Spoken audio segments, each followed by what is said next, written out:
Shalom, shalom mes bien-aimés, comment allez-vous encore ce matin? Alors nous allons immédiatement aller sur la parole du jour. Nous étions hier sur Philippiens 2. Alors nous allons terminer Philippiens 2 aujourd'hui. Je lis pour nous et que le Saint-Esprit ouvre notre entendement afin de comprendre ces paroles. Alléluia. Merci. Amen. J'espère dans le Seigneur Jésus, nous sommes au verset 19, vous envoyez bientôt Timothée afin d'être moi-même encouragé par les nouvelles que j'aurai de vous.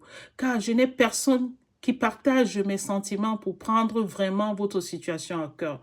Tous, en effet, cherchent leur propre intérêt et non ceux de Jésus-Christ. Vous savez que Timothée a fait ses preuves en se consacrant au service de l'Évangile avec moi comme un enfant avec son père. J'espère donc vous l'envoyer dès que je serai au clair sur ma situation. Et j'ai confiance dans le Seigneur que moi aussi je viendrai bientôt. Et j'ai cependant estimé nécessaire de vous renvoyer mon frère Épaphrodite, mon collaborateur et mon compagnon de combat que vous aviez envoyé afin de pouvoir à mes besoins. Il désirait vous revoir tous et se tourmenter parce que vous aviez appris sa maladie. Il a été malade en effet, tout près de la mort, mais Dieu a eu pitié de lui et non seulement de lui, mais aussi de moi, afin que je n'ai pas tristesse sur tristesse.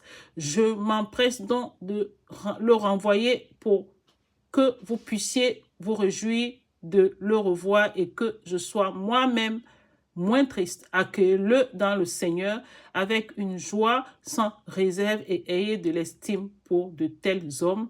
En effet, c'est pour l'œuvre de Christ qu'il a été près de la mort. Il a risqué sa vie afin de vous remplacer dans le service que vous ne pouviez pas me rendre. Amen, amen. Ici, je retiens deux choses. L'apôtre Paul nous parle des hommes de Dieu qui sont là pour leur propre intérêt, en fait, pour leur propre intérêt du ventre, en fait.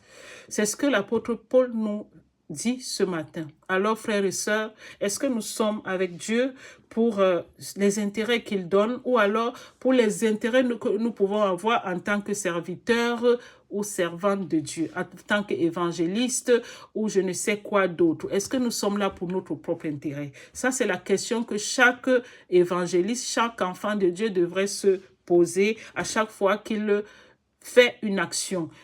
Est-ce que c'est désintéressé? Alléluia, gloire à Dieu. Il y a aussi ce deuxième passage aussi où il parle de la mort de son compagnon, la maladie de son compagnon. Amen.